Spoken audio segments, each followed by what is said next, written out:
لقينا الكاندي البولندي ده. جاي منين يا حبيبي؟ ده كاندي بطيخ حامض.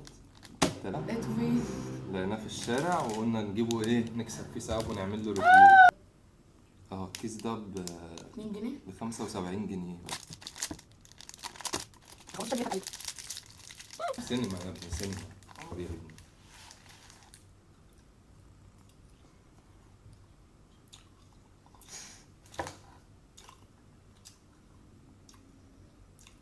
انا متصور عمري. ده ليمون ده ولا ايه؟ ده بالبطيخ. بص انا متصور.